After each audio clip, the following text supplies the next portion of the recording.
नमस्कार, मेरा नाम है सुमित सिंह मेहता। हाजिर हूँ आपके सामने इलेक्ट्रोडायनेमिक्स से रिलेटेड एक और नया लेक्चर लेके। आज का हमारा है लेक्चर नंबर 20 और आज के इस लेक्चर का हमारा टॉपिक क्या रहने वाला है? हमारा टॉपिक है कर्ल ऑफ इलेक्ट्रिक फील्ड। और लास्ट में हम क्या करेंगे, एक थ्योरम भी डिस्कस करेंगे, जो थ्योरम क्या होने वाली है, बहुत इंपॉर्टेंट होने वाली है और आगे आने वाले लेक्चर का एक्चुअल में क्या है, वो बेस है। यानी आगे आने वाले 5 से 7 लेक्चर क्या होने वाले हैं, उसी थ्योरम से रिलेटेड होने वाले हैं या फिर उसी थ्योरम के इर्द गिर्द घूमने वाले हैं। समझ में आई बात? ओके, तो स्टार्ट करते हैं। क्या? कर्ल ऑफ इलेक्ट्रिक फील्ड या फिर इलेक्ट्रोस्टैटिक फील्ड। और बेहतर हम बोलेंगे तो यहां पर हम इलेक्ट्रोस्टैटिक पढ़ रहे हैं, तो यहां पर क्या लिख दो, कर्ल ऑफ इलेक्ट्रोस्टैटिक लिख दो। क्या लिख दो? कर्ल ऑफ इलेक्ट्रोस्टैटिक फील्ड लिख दो। ठीक है, ज्यादा हम क्या हो जाएंगे, प्रिसाइज हो जाएंगे। क्या लिखो, हेडिंग लिखो, क्या? Curl of electric field. Copy pen निकालो फटाफट। चलो, curl of electric field. Curl of electric field निकालने के लिए हमें क्या पता होना चाहिए? सबसे पहले कि इलेक्ट्रिक फील्ड क्या होगा। एक सिंपलेस्ट केस अज्यूम करके चलें तो एक सिंपलेस्ट केस क्या हो सकता है इलेक्ट्रोस्टैटिक में? एक स्टैटिक चार्ज या फिर एक सिंगल आइसोलेटेड स्टैटिक चार्ज। ठीक है, तो let me discuss about electric field of या फिर curl of electric field of single static isolated charge. ठीक है, तो यहां पर क्या लिखो, एक सिंगल स्टैटिक आइसोलेटेड चार्ज लिखो या फिर बोल सकते हैं सिंपल आइसोलेटेड लिख दो, उसमें सिंगल भी आ जाएगा। ठीक है, तो अज्यूम करो कि we have isolated, let us say we have an isolated charge Q या फिर पॉइंट चार्ज लिखो, isolated point charge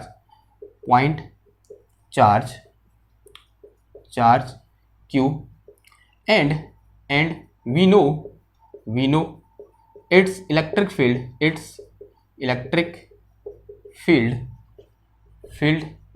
at any point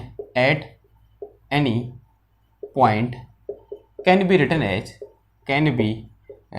कैसे लिखा जा सकता है, बताओ फटाफट। कैन बी रिटन एज कैसे लिखते हैं कि electric field E is equal to 1/4 pi epsilon naught, और यहां पर क्या आ जाता है, this small q divided by कितना आ जाएगा, r स्क्वायर, और इनटू कितना आ जाएगा, r कैप। तो this is the electrostatic field due to a point static charge, या बोल सकते हैं आइसोलेटेड पॉइंट स्टैटिक चार्ज। ठीक है, खाली चार्ज मिला उससे भी काम चलेगा। Okay, now let us visualize it. जो मैंने यहाँ पर इलेक्ट्रिक फील्ड लिखा हुआ है, एक यहाँ पर इक्वेशन टाइप की लिखी है हमने, E is equal to 1/4 pi epsilon naught Q upon R square. इसको क्या करते हैं, एक बार विजुलाइज करते हैं। विजुलाइज करने का मतलब इसका एक ग्राफिकल रिप्रेजेंटेशन देखते हैं। एक्चुअल में हमने इसका ग्राफिकल रिप्रेजेंटेशन कम से कम 3 बार देख चुके हैं। एक बार हमने वेक्टर एनालिसिस में देखा, और एक बार हमने कब पढ़ा, और 2 बार देखा एक्चुअल में वेक्टर एनालिसिस में, और एक बार हमने कहाँ देखा, जब हम क्या पढ़ रहे थे, इलेक्ट्रिक फील्ड लाइन पढ़ रहे थे, वहां पर भी हमने इसका विजुलाइजेशन किया था। तो एक बार और कर लें। तो देखो, तो विजुलाइजेशन ऑफ दिस, या फिर बोल सकते हैं इसको इक्वेशन 1 बोल दो। तो visualization of equation 1, visualization of equation 1। ठीक है, अब इक्वेशन 1 का विजुलाइजेशन करने का मतलब क्या हुआ कि इसका ग्राफिकल रिप्रेजेंटेशन कैसे होगा, हमने बहुत बार कर रखा है। तो ये क्या है, मेरा टेस्ट चार्ज है। देखो, ये क्या है, एक फील्ड है, बोल सकते हैं वेक्टर फील्ड है। जो इलेक्ट्रिक फील्ड होता है क्या होता है, एक वेक्टर फील्ड होता है, और वेक्टर फील्ड को हम स्पेस में कैसे दिखाते हैं, एक एरो से दिखाते हैं, और जहां पर एरो की लेंथ किसको रिप्रेजेंट करती है, उस पर्टिकुलर पॉइंट पर इलेक्ट्रिक फील्ड की स्ट्रेंथ को रिप्रेजेंट करती है, सॉरी फील्ड की स्ट्रेंथ को रिप्रेजेंट करती है, और जो एरो का हेड होता है वो किस फील्ड की डायरेक्शन को क्या करता है, रिप्रेजेंट करता है। तो यहां पर अज्यूम करो this is very near to this charge, तो यहां पर electric field like this, and यहां पर ऐसे। ठीक है, यहां पर सारे एरो क्या होने चाहिए, बराबर होने चाहिए। ओके, तो और यहां पर इस तरीके से, फिर यहां पर इस तरीके से, फिर यहां पर इस तरीके से, फिर यहां पर इस तरीके से, फिर यहां पर इस तरीके से, like this. Okay, and here we have like this. Okay, now अब जैसे मैं दूर जाऊंगा, इस चार्ज से कहूंगा दूर जाऊंगा, तो देखो क्या है, इनवर्सली प्रोपोर्शनल है। आर के क्या है, इनवर्सली प्रोपोर्शनल है, उसके स्क्वायर के इनवर्सली प्रोपोर्शनल है। जैसे दूर जाऊंगा, इलेक्ट्रिक फील्ड की स्ट्रेंथ क्या होगी, कम होगी। अगर इलेक्ट्रिक फील्ड की स्ट्रेंथ कम होगी, इसका मतलब यहाँ पर जो एरो की लेंथ है वो क्या हो जाएगी, कम हो जाएगी। ठीक है, इस तरीके से क्या हो जाएगी, एरो की लेंथ डिक्रीज हो जाएगी। ठीक है, तो ये क्या हो रहा है, इसका एक्चुअल में विजुलाइजेशन हो रहा है, या बोल सकते हैं graphical representation of electric field due two point charge. Okay, और अगर मैं थोड़ा और दूर जाऊं तो इसकी क्या हो जाएगी, थोड़ा सा लेंथ और कम हो जाएगी एरो की, लेकिन डायरेक्शन क्या रहेगी, सेम रहेगी। ओके, तो लाइक दिस, इस तरीके से, फिर यहाँ पर भी इस तरीके से, फिर यहाँ पर भी इस तरीके से, यहाँ पर भी इस तरीके से बना दिया, फिर यहाँ बना दो एक और। ओके, तो ये बन गया हमारा ना। अब देखो, अब इससे हम बता सकते हैं कि this is a electric field of A point charge.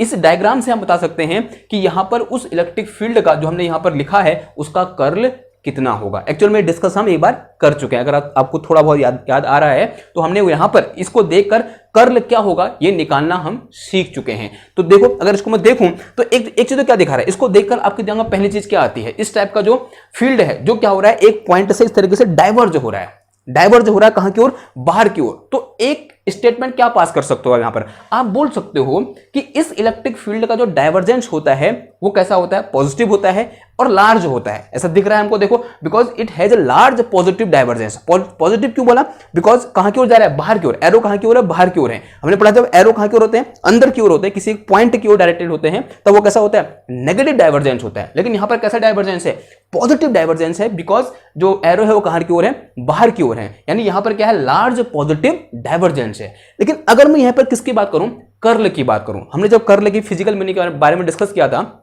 हमने ये पढ़ा था कर्ल क्या दिखाता है, कर्ल दिखाता है किसी भी वेक्टर फील्ड की रोटेशनल प्रॉपर्टी को, कि कोई वेक्टर फील्ड कितना रोटेट हो रहा है, कोई वेक्टर फील्ड कितना रोटेट हो रहा है, उस बात को कौन रिप्रेजेंट करता है, कर्ल रिप्रेजेंट करता है। अगर किसी वेक्टर फील्ड के पास उसकी रोटेशनल प्रॉपर्टी होगी तो इसका मतलब उसका कर्ल कुछ निकल के आएगा। अगर उसके पास कोई भी रोटेशनल प्रॉपर्टी नहीं होगी, या बोल सकते हैं कोई भी रोटेशनल टाइप की वहां पर चीज नहीं हो रही होगी, तो उसका कर्ल कितना निकल के आएगा, जीरो निकल के आएगा। तो इस डायग्राम को देखकर अब या फिर इस विजुअलाइजेशन को देखकर क्या आप कर्ल के बारे में कुछ स्टेटमेंट पास कर सकते हो। यहां पर ध्यान से देखो, इन एरोज को देखो, कि ये एरो कहीं पर मुड़ने वाला या फिर मुड़ने वाली प्रवृत्ति शो कर रहे हैं या फिर मुड़ने वाला कैरेक्टराइजेशन शो कर रहे हैं ये एरो, आंसर है नहीं, ये सीधे बाहर की ओर क्या हो रहे हैं, डाइवर्ज हो रहे हैं। यहां पर कोई भी इस टाइप का रोटेशनल प्रॉपर्टी मुझे यहां पर देखने को नहीं मिल रही है। तो from visualization we can say that curl of electric field is equal to zero. हमने इसको विजुअलाइज किया और विजुअलाइज करके ये पाया कि यहां पर जो कर्ल ऑफ इलेक्ट्रिक फील्ड है वो कितना है, जीरो है। तो हम कह सकते हैं from above figure we can say that, तो देखो यहां पर from above figure we can say that curl of E for this electrostatic field, curl of E is equal to zero. Curl of E क्या है मेरा, zero है। ऐसा हम यहां से सेफली कह सकते हैं, इसमें कोई भी दिक्कत हमें नहीं होनी चाहिए। लेकिन कुछ बच्चे हैं और ऐसा बोल देंगे कि सर आपने डायग्राम गलत बना दिया, तो ठीक, ऐसा भी हो सकता है। या फिर बोल सकते हैं हमारा विजुअलाइज करने का तरीका है वो थोड़ा गलत हो गया, तो क्या करेंगे हम, अब एनालिटिकल मेथड में जाएंगे। यानी क्या करेंगे, आप मैथमेटिकली देखेंगे कि उसका कर्ल भी क्या होता है, जीरो होता है। नाउ मैथमेटिकली देखेंगे जो कर्ल होता है क्या होता है, जीरो होता है। ओके, तो नाउ मैथमेटिकली इसको मिटा दूं मैं। देखो मैथमेटिकली निकालना बड़ा आसान है, ये ई दे रखा है तो कर्ल ऑफ क्या निकालना है, हमको ई निकालना है। ठीक है, देखो उसके लिए हमको क्या पता होना चाहिए कि curl of any vector function को किस तरीके से हम लिखते हैं। तो सिंस अगर हम किसकी बात करें, curl of any vector field A की बात करें, then this will be equal to क्या होता है बताओ, this is 1/h1 h2 h3 और फिर determinant of this is h1 u1 cap and this is h2 u2 cap and here h3 u3 cap, और यहाँ पर क्या आता है पार्शियल ओवर पार्शियल u1 और partial over partial u2 partial over partial u3, और फिर यहाँ पर क्या आता है h1 a1 और यहाँ पर h2a2 क्या आता है h2a2 और यहाँ पर क्या आता है h3 और ये क्या आ गया a3 आ गया। ओके ना, अब इधर देखो, अब किस सिस्टम में बात करना चाहोगे आप बताओ, किस सिस्टम में बात करना चाहोगे। अगर मैं इस इलेक्ट्रिक फील्ड को ध्यान से देखूं तो यहाँ पर क्या है आर स्क्वायर है, यहाँ क्या है आर कैप है, तो किसकी फील आ रही है, स्फेरिकल कोऑर्डिनेट सिस्टम की फील आ रही है, सॉरी फॉर ए, ठीक है, किसकी फील आ रही है, स्फेरिकल कोऑर्डिनेट सिस्टम की फील आ रही है। अगर मैं उसको कार्टेशियन में करना चाहूं तो उसके लिए क्या करना पड़ेगा, मेरे को इस आर और आर कैप को एक्स वाई और जेड के टर्म में लिखना पड़ेगा, तो वो क्या है एक लंबी प्रोसेस है। तो क्यों ना हम किसका यूज कर लें, स्फेरिकल कोऑर्डिनेट सिस्टम का यूज कर लें। तो ये तो क्या था कि एक general representation of curl of any vector field A. अगर मैं किसकी बात करूं, इन स्फेरिकल कोऑर्डिनेट सिस्टम की बात करूं, तो फॉर स्फेरिकल कोऑर्डिनेट सिस्टम जो h1 h2 h3 होता है वो क्या होता है r, और यहां पर क्या आता है मेरे, सॉरी ये क्या होता है 1 और ये क्या होता है आर, और ये क्या होता है आर साइन थीटा। ठीक है, ये तो आपको रट जाना चाहिए, वैसे रटना नहीं है, समझना है आपको। ठीक है, हमने एक बहुत बेहतरीन तरीके से स्फेरिकल कोऑर्डिनेट सिस्टम पढ़ा है, और उसके बाद अगर आपको ये नहीं पता है कि H1 H2 H3 क्या होते हैं, तो ये हमारे लिए, मेरे लिए और आपके लिए, दोनों के लिए क्या है, एक शर्म की बात है। ठीक है, तो अभी जाइए इस वीडियो को देखिए। ठीक है, मैं अपनी वीडियो देखने के लिए नहीं बोल रहा हूं भाई साहब, तुम कहीं से देखो, पर इलेक्ट्रोडायनेमिक्स पढ़ने से पहले वेक्टर एनालिसिस पढ़ के आओ, नहीं तो आपको कुछ समझ में नहीं आएगा। मुझे कोस रहे होगे यहाँ पर कि ये कितना गंदा पढ़ा रहे हैं, एक्चुअल में मैं गंदा नहीं पढ़ा रहा हूँ। ठीक है, एक्चुअल में आपको मतलब वो बेस होता है ना, वही स्ट्रांग नहीं है। बेस मतलब वेक्टर एनालिसिस पढ़ो उसको, वो इंपॉर्टेंट है भाई। वेक्टर एनालिसिस को ऐसा हवा ले लेते हैं, वो जान है इलेक्ट्रोडायनेमिक्स की, बिना उसके संभव है ही नहीं, कुछ संभव है ही नहीं। समझ रहे हो तुम? ओके, तो देखो इधर, तो this is H1 H2 H3। अगर मैं किसकी बात करूं, U1 U2 U3 की बात करूं, then this will be equal to R theta and phi. Okay, हमें निकालना क्या है, कर्ल ऑफ ई निकालना है, या फिर क्या निकालना है, कर्ल ऑफ ए निकालना है। तो कर्ल ऑफ ए, या फिर ई लिख दो सीधे, कर्ल ऑफ ई लिखो। तो curl of E is equal to कितना हो जाएगा, 1 ओवर H1 H2 H3, यानी कितना आ जाएगा, आर स्क्वायर साइन थीटा आ जाएगा। क्या आ जाएगा बाहर, this is R square sine theta, और अंदर कितना बच गया, H1 U1 कैप। H1 कितना है मेरा 1 है, और ये कितना U1 कैप, यानी कितना आ गया, आर कैप आ गया। H2 कितना है मेरे पास, आर है, और ये कितना आ गया मेरे पास, थीटा कैप आ गया, और यहाँ क्या आ गया, R sine theta, R sine theta, और ये कितना आ गया यहाँ पर फाई कैप आ गया। ठीक है, इतना क्लियर है। अब देखो यहाँ पर क्या आ जाएगा, पार्सल ओवर पार्सल आर, और यहाँ क्या आ जाएगा, पार्सल ओवर पार्सल थीटा, और यहाँ क्या आ जाएगा, पार्सल ओवर पार्सल फाई आ जाएगा। इसके नीचे यहाँ पर क्या आएगा, यहाँ पर आ जाएगा मेरे पास क्या, H1 यानी कितना 1 है, और A1 के जो कितना का E1 यानी E का कंपोनेंट इन आर डायरेक्शन, जो यहाँ पर मेरे पास A है एक्चुअल में, this A vector is equal to A1 R cap plus A2 theta cap plus A3 phi cap है। ठीक है, A3 फाई कैप है। तो A1 क्या है, component of A in the direction of radial direction, या बोल सकते हैं in direction of R cap. तो यहाँ पर आर कैप, सिर्फ आर कैप डायरेक्शन में इलेक्ट्रिक फील्ड है, और जिसकी वैल्यू कितनी है, इतनी है, तो इसको उठाकर यहाँ पर रख दो। तो this will be equal to Q upon 4 pi epsilon naught into कितना आ गया, आर स्क्वायर, और बाकी सारी चीजें क्या है, ये 0 0 है। ठीक है, समझ में आई बात ना। इसको सॉल्व कर दो, तो देखो यहाँ से कर्ल ऑफ ई कितना निकल के आ गया, तो curl of E is equal to, देखो इसके रिस्पेक्ट में करोगे तो 0 0 0 हो गया ये, तो कितना आ गया, देखो ये आर कैप इंटू 0 हो गया, और ये तो है ही बाहर से। ठीक है, इसको लास्ट में लिख देंगे, और फिर इसके रिस्पेक्ट में करोगे तो ये कितना आ गया, देखो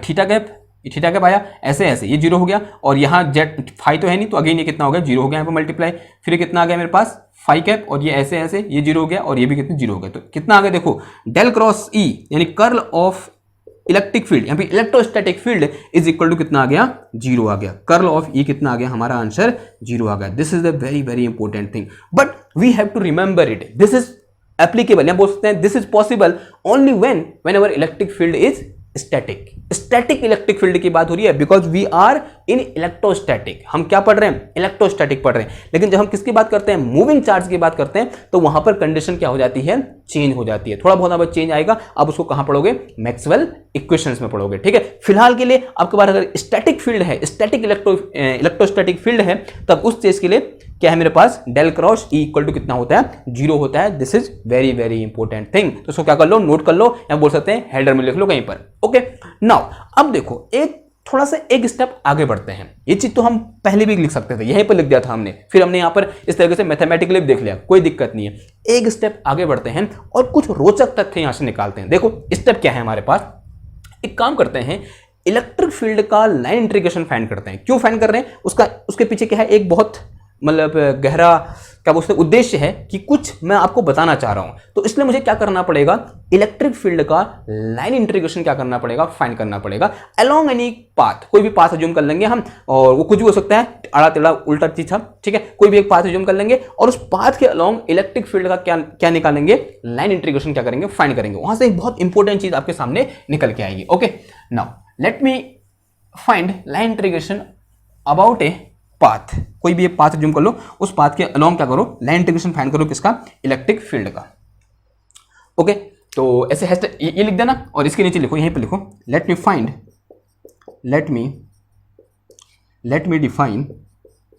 define line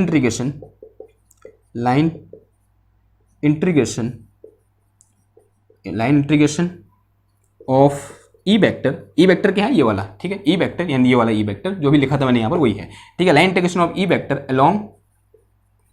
along following path बनाएंगे अब यहाँ पर, फॉलोइंग पाथ, ठीक है, एक पाथ दे रखा है, उस पाथ के अलोंग क्या करूंगा, इलेक्ट्रिक फील्ड का लाइन इंटीग्रेशन फाइंड करूंगा। देखो तो पाथ बनाने के लिए सबसे पहले क्या बना दो, एक तरह से कोऑर्डिनेट सिस्टम बना दो ताकि मेरे को पता चले कि हम कहां से कहां जा रहे हैं। ओके, तो this is my X Y Z coordinate system या कार्टेशियन कोऑर्डिनेट सिस्टम है। This is X axis, this one is Y axis and this one is Z axis. Clear है इतनी बात? ओके, मान लिया इनिशियली मैं कहीं इस पॉइंट पर था, यहां से मैंने चलना स्टार्ट किया इस तरीके से, दिस इज माय पाथ, और मैं कहां पहुंच गया, इस पॉइंट बी पर पहुंच गया। This is point A and this is point B. Okay, now अब इस पॉइंट ए और बी का क्या हुआ, कुछ ना कुछ एक पोजीशन वेक्टर होगा, और पोजीशन वेक्टर हमेशा हम कहां से मेजर करते हैं, ओरिजिन से मेजर करते हैं। तो लेटर से इस पॉइंट ए का पोजीशन वेक्टर कितना है, आर ए है, कितना है, आर ए वेक्टर है, ठीक है, और उसका मैग्नीट्यूड कितना हो जाएगा, आर ए हो जाएगा, और इसका जो फाइनल है वो कितना हो गया मेरे पास, लाइक दिस।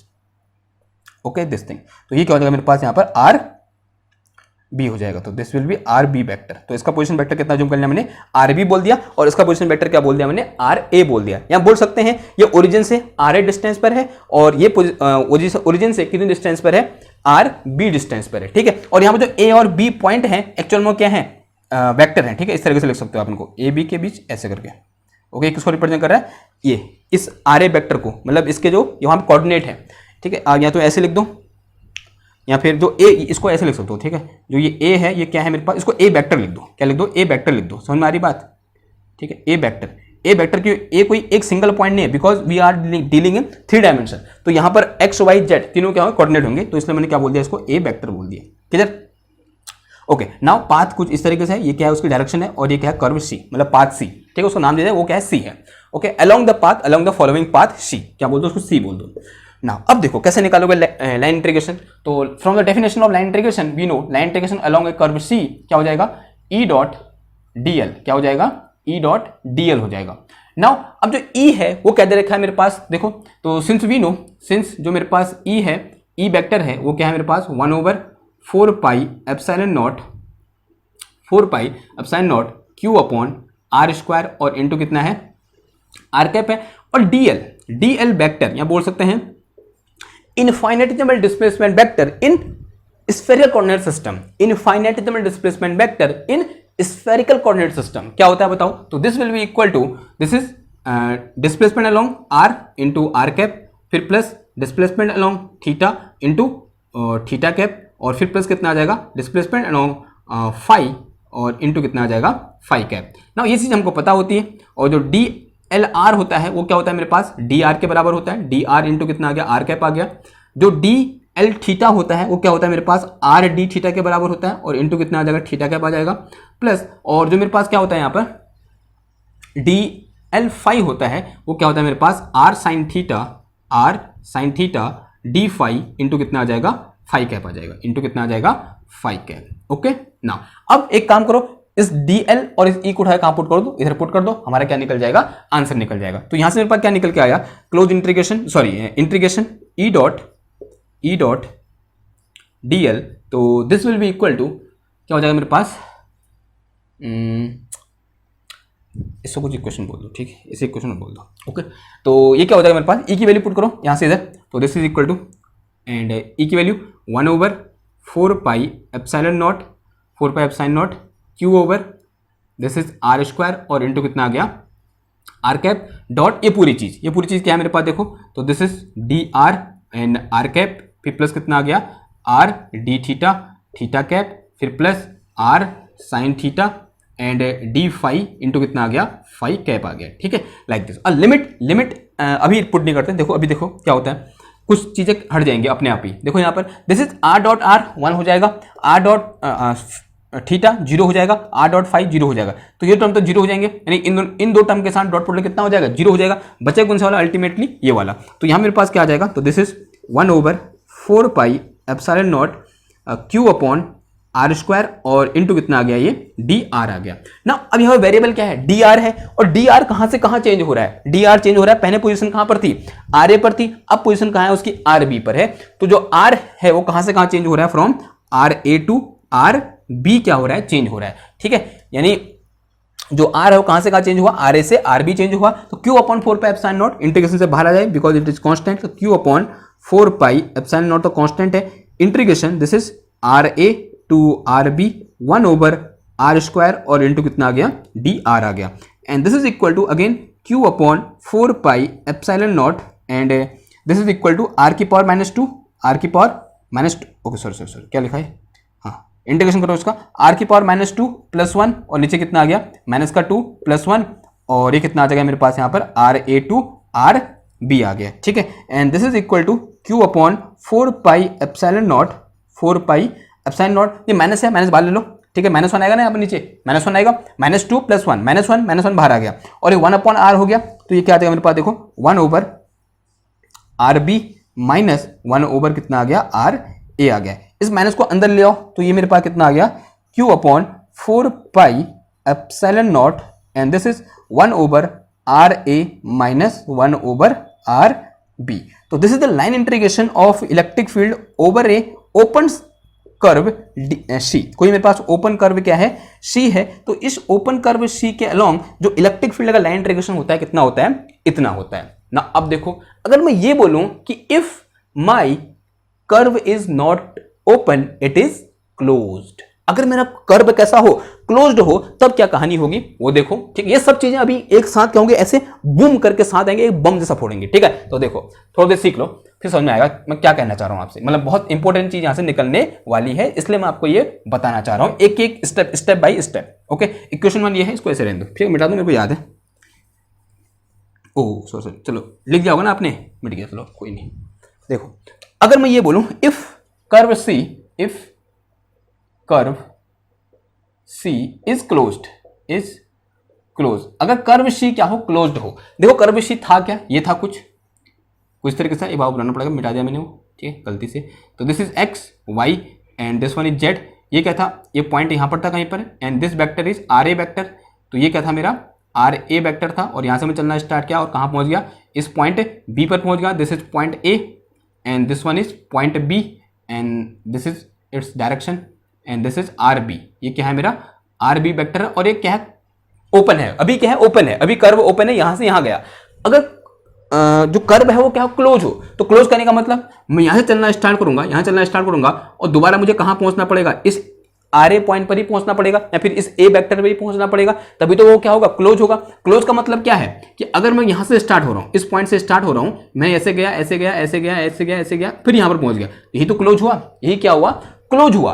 तो क्लोज में जो RA और RB है, ध्यान से सुनना बात को, फॉर क्लोज सरफेस नहीं, for close curve RA equal to क्या हो जाएगा, RB हो जाएगा। ध्यान से सुनना बात को, मैं क्या कहना चाह रहा हूं, देखो for open curve this is RA, this is RB, if our curve is close then RA equal to क्या हो जाएगा, RB हो जाएगा, बिकॉज ये दोनों A और B पॉइंट क्या हो जाएंगे, एक जगह पर आ जाएंगे, ये तो बात हुई।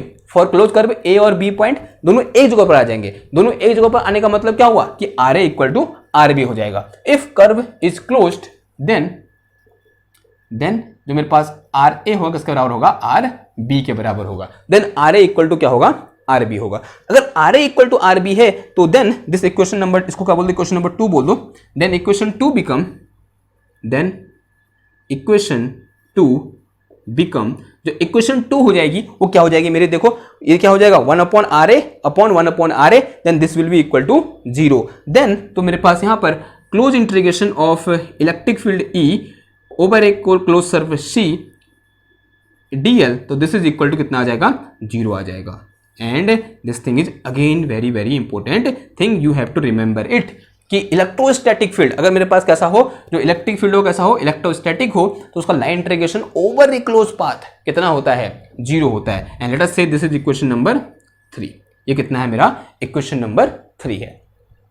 इसी चीज को देखने का एक आसान तरीका भी हो सकता था, वो क्या थी मेरी, स्टोक थ्योरम। नाउ और इसको वैसे बोल सकते हैं फ्रॉम स्टोक थ्योरम, कहां से, फ्रॉम स्टोक्स थ्योरम या कर्ल थ्योरम को जी बोल सकते हो, फ्रॉम कर्ल्स थ्योरम से हमको क्या पता होता है कि integration of del cross E dot dA over a surface S, this is equal to क्या होता है, close integration over a curve C E dot dl के क्या होता है, बराबर होता है। Since this thing is zero, since we know from equation 3 this thing is 0, तो इसका मतलब मेरे पास क्या आ गया, close integration this is del cross E dot D L equal to zero. अगर ये चीज जीरो है इसका मतलब यहां से जो मेरे पास डेल क्रॉस ई निकल के आया वो कितना निकल के आ जाएगा, जीरो निकल के आ जाएगा। डेल क्रॉस ई कितना निकल के आया, जीरो निकल के आएगा। ठीक है, तो इस तरीके से भी हम क्या कर सकते हैं, देख सकते थे। ठीक है, अगर यहां से डेल क्रॉस ई जीरो रखता तो ये पूरा जीरो हो जाता, तो ये जीरो आ जाता। ठीक है, अगर ये पता है तो ये निकल जाएगा और ये पता है तो ये निकल जाएगा। क्लियर है इतनी बात? ओके, यानी ये पता है तो ये निकल जाएगा और ये पता है तो ये निकल जाएगा। ओके, तो कहने का मतलब क्या है कि ये लिखूं या ये लिखूं, बात क्या है, सेम ही है। ये चीज भी किसको दिखा रही है कि कर्ल ऑफ इलेक्ट्रिक फील्ड क्या होगा, जीरो होगा, और ये तो दिखा ही रहा है। ठीक है, और यहां बोल सकते हैं ये चीज क्या दिखा रहा है कि line integration of electric field over a close curve is equal to क्या होगा, जीरो होगा। ओके, नाउ अब यहां से कुछ इंपॉर्टेंट पॉइंट। तो एक को मैंने इक्वेशन 1 बोला था, इसे मैंने क्या बोला था, इक्वेशन 1 बोला था ना पहले। ठीक है, फर्स्ट वाला देखो, इसे मैंने इक्वेशन 1 बोला था। तो from equation 1 and 3 we can conclude that, तो पहले इक्वेशन 1 की बात करते हैं। ठीक है, तो from equation 1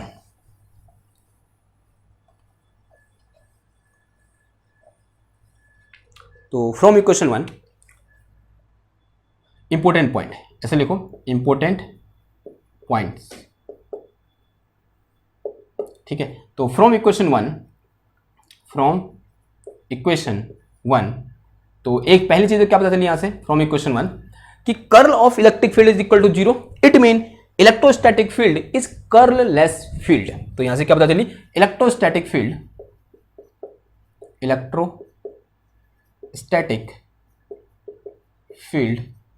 is curlless field.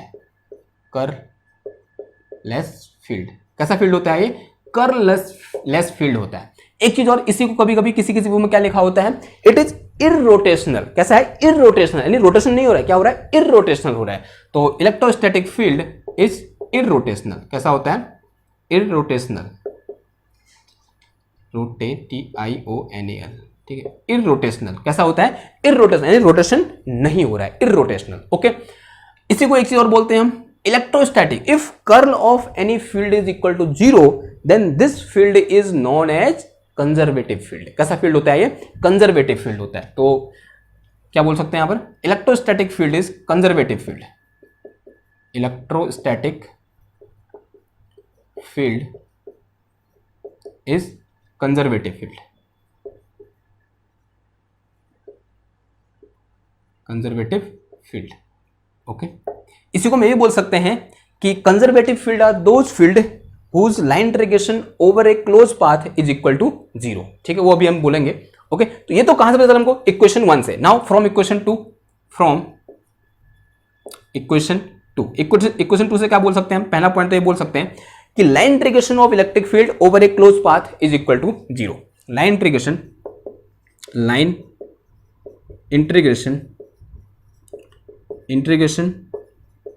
Over a closed path, line integration of E where E is electrostatic field, line integration of E over a closed path is equal to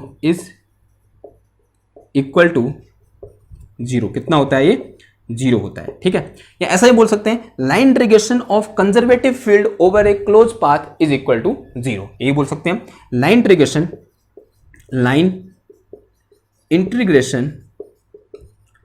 of conservative field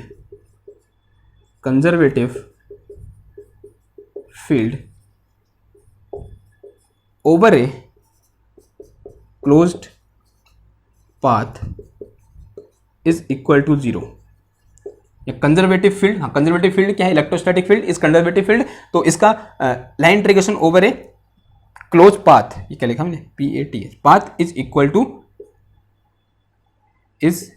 equal to zero. कितना होता है, zero के बराबर होता है। Okay, now एक चीज और बोल सकते हो कि line integration of electric field is path independent. लिखो, अभी समझाता हूं मैं ऐसा क्यों बोल रहा हूं। Line integration of electrostatic field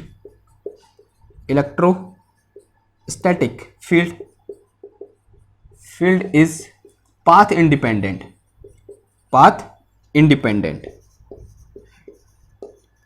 actually ये घुमा फिरा के ना बात एक ही चीज पर अटक जाती है कि electrostatic field is conservative field. ये सारे के सारे जो ऐसे बोलते हैं, these are properties of conservative field. Conservative field होगा तो उसका लाइन इंटीग्रेशन पाथ इंडिपेंडेंट होगा, या बोल सकते हैं work done by this field is path independent, ऐसे बोल सकते हैं, because line integration is nothing but work done. ठीक है, सामने पढ़ा हुआ है ना। ओके, और ऐसे बोल सकते हैं कि ये क्लोज पाथ में क्या होगा, उसका इंटीग्रेशन 0 होगा। ओके, ना इसको देखते हैं, लेट्स सी। तो इसको लेट्स सी मतलब ये जो लिखा मैंने यहां पर कि line integration of electrostatic field in over, क्या लिखा है, इज पाथ इंडिपेंडेंट। चलो सही, लेट्स सी। ओके, ना अज्यूम करो कि मेरे पास क्या है, एक क्लोज पाथ है, यूं करके इस तरीके से क्या है, मेरे पास एक क्लोज पाथ है। ठीक है, बन गया क्लोज पाथ एक। ओके, माना मैं इस पॉइंट से स्टार्ट किया और मैं कहां गया, इस पॉइंट बी पर गया। कहां गया मैं, इस पॉइंट बी पर गया। इस पॉइंट ए से स्टार्ट हुआ, इस पॉइंट बी पर गया इस तरीके से, फिर पॉइंट बी से कहां गया, पॉइंट ए पर आ गया। ठीक है, तो ये क्या हुआ, इस तरीके से क्लोज पाथ हो गया है क्या। ठीक है, इस पूरे पाथ का नाम क्या बोल दो, सी बोल दो। इस पूरे पाथ का नाम क्या बोल दो, सी बोल दो। ठीक है, बोल दिया सी। एक काम कर रहा हूं मैं, इस पाथ को मैं दो पाथ में डिवाइड कर सकता हूं, एक जाने वाला पाथ और एक आने वाला पाथ। तो जाने वाले पाथ को मैं क्या बोल देता हूं, C1 बोल देता हूं, और आने वाले पाथ को मैं C2 बोल देता हूं। और C1 प्लस C2 कितना है यहां पर, C के बराबर, यानी दोनों पाथ मिलकर क्या बना रहे हैं, जो टोटल क्लोज पाथ है उसको बना रहे हैं। ठीक है, क्लियर है इतनी बात। तो यहां से मैं क्या लिख सकता हूं कि line integration over a close path C of E dot dl, तो दिस इज इक्वल टू क्या हो जाएगा, 0। And if this C is divided into two paths, which is C1 and C2, it means this can be written as over a closed path, over a path C1 dot dl, फिर plus कितना आ जाएगा, फिर C2, पहले work done, integration यहां से यहां, फिर इंटीग्रेशन यहां से यहां, तो वही बात हो जाएगी। तो पहले ये निकाल दिया, C1 के लिए निकाल दिया, फिर C2 के लिए निकाल, दोनों को ऐड कर दो, यानी यही चीज आ जाएगा। तो ये कितना आ जाएगा मेरे पास, देखो E dot dl, this is equal to कितना आ गया, 0 आ गया। अब एक काम करो, इसको इधर ले आओ, तो क्या हो जाएगा, नेगेटिव हो जाएगा इधर आके, देखो।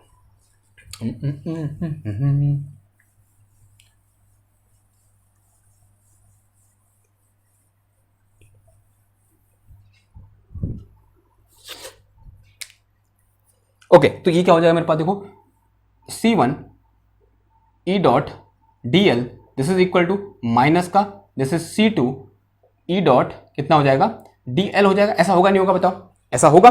अब देखो, अब ध्यान सुनना बात को, एक काम कर रहा हूं मैं, ये क्या था मेरा, ठीक है, ये क्या था मेरा, पाथ C1 था, ये क्या था मेरा, पाथ C2 था। अगर मैं एक काम करूं, अपने पाथ C1 की डायरेक्शन को चेंज कर दूं, ये मेरा पाथ C1 है, ठीक है, A से मैं B पर गया, पाथ C1 है। अभी मैं C2 में ऐसे आ रहा था, और अब मैं ये बोलूं कि मैं पहले इस C1 पाथ से गया और मैं फिर कहां से गया, इस पाथ C2 से गया। ठीक, कहां से गया मैं, पाथ C2 से गया। देखो, जब पाथ इधर को था, जब पाथ की डायरेक्शन ये थी, तब ये कहता C2 था। अब पाथ की डायरेक्शन कैसे है, ऐसे है, तो अब ये क्या हो जाएगा, -C2 हो जाएगा। ठीक है, देखो समझ में आ रही बात। ये मंदिर था, यहाँ पर मंदिर है इस तरीके से, ठीक है, इस तरीके से मंदिर है यहाँ पर, ठीक है, मंदिर मस्जिद कुछ भी बोल सकते हैं। ओके, तो यहाँ से मैंने चलना स्टार्ट किया, यहाँ से गया मैं, यूं गया। ठीक है, एक रास्ता तो ये था और एक रास्ता ये था। ठीक है, एक रास्ता ये था, एक रास्ता ये था। पहली बार मैं कैसे यूज किया, मैं यहाँ से गया यूं करके, और इस रास्ते से ऐसे वापस आ गया। ठीक, इस रास्ते से ऐसे वापस आ गया। ठीक है, एक क्लोज पाथ हो गया। लेकिन इस बार मैं क्या बोल रहा हूँ कि मैं ऐसे एक बार यहाँ से जा रहा हूँ और एक बार यहाँ से जा रहा हूँ। ठीक है, तो ये पाथ क्या होगा मेरा C1, और ये क्या होगा -C2, क्योंकि इधर को मैंने C2 माना है, तो उधर को क्या हो जाएगा, ये -C2 हो जाएगा। क्लियर है इतनी बात। तो ये वाला पाथ कौन सा हो गया, -C2 हो गया। अगर मैं क्या बोलूं कि दिस इज माई -C2, तो अगर मैं ये बोलूं कि what will be the line integration about -C2, तो ये क्या हो जाएगा मेरे पास, देखो, तो this is equal to C1, तो E डॉट dl, तो दिस इज इक्वल टू, ये क्या हो जाएगा, ये माइनस साइन कहाँ आ जाएगा, नीचे आ जाएगा। तो कहने का मतलब क्या हो जाएगा, माइनस का C2, एंड ये क्या हो जाएगा मेरे पास, E डॉट dl हो जाएगा। क्लियर है इतनी बात। ओके, तो कहने का मतलब ये है कि अगर मैं लाइन इंटीग्रेशन निकालूं किसके अलोंग, -C2 के अलोंग, तब आंसर कितना आएगा, इतना आएगा। ठीक है, और इतना आएगा आंसर। ठीक है, नेगेटिव साइन आ जाएगा, बिकॉज डायरेक्शन चेंज कर दी, तो डायरेक्शन चेंज करने की वजह से यहाँ पर क्या आ जाएगा, बाहर नेगेटिव साइन आ जाएगा, नेगेटिव नेगेटिव पॉजिटिव हो जाएगा, और ये क्या हो जाएगा, -C2 इज द डायरेक्शन। ठीक है, -C2 क्या होगी, डायरेक्शन को दिखा रहा है, माइनस किसको दिखा रहा है, डायरेक्शन को, कि डायरेक्शन क्या हो गई है, अपोजिट हो गई है। तो देखो यहाँ पर क्या निकल के आया कि वर्क डन, या बोल सकते हैं हाँ, line integration along path C1 is equal to line integration along path C2, यानी ये क्या है, पाथ इंडिपेंडेंट है। मैं इस रास्ते से गया, C1 से गया, या फिर -C2 से गया, मेरा जो लाइन इंटीग्रेशन है उसमें कोई भी चेंज नहीं आया, यानी उनकी दो वैल्यू है वो फाइनल वैल्यू क्या आई, सेम आई। यहां पर मैं और पाथ भी ले सकता था, मैं अगर एक पाथ ऐसे ले लेता, एक पाथ ऐसे ले लेता, एक पाथ ऐसे ले लेता, एक पाथ ऐसे ले लेता, कुछ भी ले लेता, कोई भी पाथ ले लो रैंडम, और रैंडम पाथ कोई भी ले लो, हर पाथ में जो लाइन इंटीग्रेशन निकल के आएगा अलोंग, वो कितना होगा, सेम होगा, इतना ही होगा। तो दिस इज रिप्रेजेंटिंग कि for a conservative field line integration is path independent. कैसा होता है, पाथ इंडिपेंडेंट होता है, यानी पाथ पर डिपेंड नहीं करता है। क्लियर हुई बात। नाउ इतना सब पढ़ने के बाद अब हम काबिल हो गए हैं क्या डिस्कस करने के, एक थ्योरम डिस्कस करने के, और एक लाइन की थ्योरम है, बहुत इंपॉर्टेंट थ्योरम है, तो ऐसे हिंट डालो क्या, theorem, theorem. Okay, now theorem क्या है, if for any vector field E, for, अगर मैं जनरल केस लूं या फिर स्पेसिफिक केस लूं, स्पेसिफिक केस ले लेते हैं किसके लिए, इलेक्ट्रिक फील्ड के लिए। If for electric field, for electric field, if for electric field del cross E equal to 0 and line integration over a close path C del of E is equal to also 0, is equal to also 0, then तब क्या होता है, then this E can be written as, then E can be written as gradient of any scalar function, E can be written as gradient of some scalar function, ठीक है, और bye convention यहां पर क्या आता है, नेगेटिव साइन आता है, ठीक है। Okay, this is my theorem, very very important theorem. क्या बोल रहा है, if for electric field, if electric, for मत लिखो, if electric field follow, if electric field follow,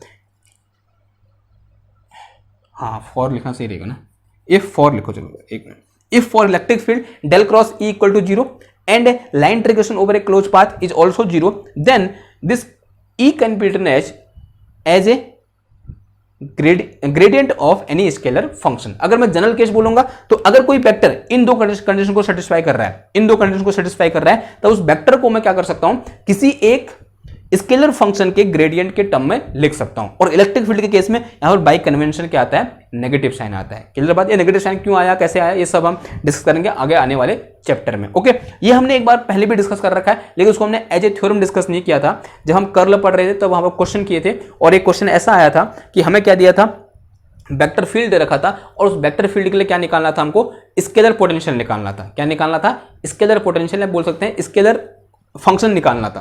तो वहां पर हमने क्या निकाला था, उसका ग्रेडियंट निकाला था यूं करके, ठीक है। अगर आपको थोड़ी बहुत याददाश्त है, और अगर याददाश्त नहीं है तो कहां जाओ, वेक्टर एनालिसिस वाले प्लेलिस्ट में जाओ, वहां पर हमने ये क्वेश्चन कर रखा है कि किसी वेक्टर फील्ड को कब हम कहां लिख सकते हैं, कैसे लिख सकते हैं, in the term of gradient of any scalar function लिख सकते हैं। वो ऐसा कब पॉसिबल है, only when this curl of electric field is equal to 0। Clear बात, अगर कर्ल ऑफ इलेक्ट्रिक फील्ड 0 है फ्रॉम स्टोक्स थ्योरम, ये भी क्या हो जाएगा, अपने आप 0 हो जाएगा, ठीक। तो अब यहां पर क्वेश्चन ये है कि what is the scalar function here scalar function is electrostatic potential, ठीक है। ये इक्वेशन आपने बहुत बार देखी होगी कि E is equal to minus का डेल ग्रेडियंट ऑफ V। तो this thing is here V is electrostatic potential, V क्या है हमारा, electrostatic potential, electrostatic potential. Now अब आगे आने वाले लेक्चर में सिर्फ और सिर्फ किस पर बात होगी, इलेक्ट्रोस्टैटिक पोटेंशियल पर बात होगी, और कम से कम 5 या 6 यहां पर लेक्चर हमारे लग जाएंगे। अगर खाली इलेक्ट्रोस्टैटिक पोटेंशियल क्या होता है ये जानना है तो वो तो क्लास 11th में या फिर 12th में भी जान लिया था हमने, लेकिन अभी हमें क्या करना है, यहां पर क्वेश्चन करने हैं डिफरेंट जो हमारे पास क्या होंगे, चार्ज अरेंजमेंट होंगे या फिर चार्ज कॉन्फ़िगरेशन होंगे, उनके कारण अलग अलग पॉइंट पर जो इलेक्ट्रोस्टैटिक पोटेंशियल होगा उसकी वैल्यू क्या होगी, वो हम क्या करेंगे, फाइंड करेंगे, ठीक है। और एक मजेदार आज के बाद से जो लेक्चर आएंगे, मजेदार लेक्चर होने वाले हैं, और नई फील आपको यहां पर देखने को मिलेगी, क्योंकि अभी तक हमने जो डिस्कस किया थोड़ा बहुत आप उससे पहले से परिचित थे, इलेक्ट्रोस्टैटिक पोटेंशियल से भी आप थोड़ा बहुत परिचित हैं, लेकिन उतने परिचित नहीं, आपने सिर्फ कहां तक पढ़ा हुआ है कि D इक्वल टू क्या होता है, माइनस का del V over del R होता है, बस आपने इतना ही पढ़ा हुआ है। लेकिन किस तरीके से हम डिफरेंट शेप के लिए, स्फीयर के लिए इलेक्ट्रिक फील्ड कैसे, इलेक्ट्रिक पोटेंशियल कैसे निकालेंगे, डिस्क के लिए इलेक्ट्रोस्टैटिक पोटेंशियल कैसे निकालेंगे, रिंग के लिए कैसे निकालेंगे, ये सब आप आगे आने वाले लेक्चर में क्या करेंगे, डिस्कस करेंगे। तो आई होप आज का लेक्चर आपको क्या आया होगा, समझ में आया होगा, ठीक है। तो आज के लिए बस इतना ही, मिलते हैं आपसे नेक्स्ट क्लास में एक और नए टॉपिक के साथ, तब तक थैंक यू, धन्यवाद।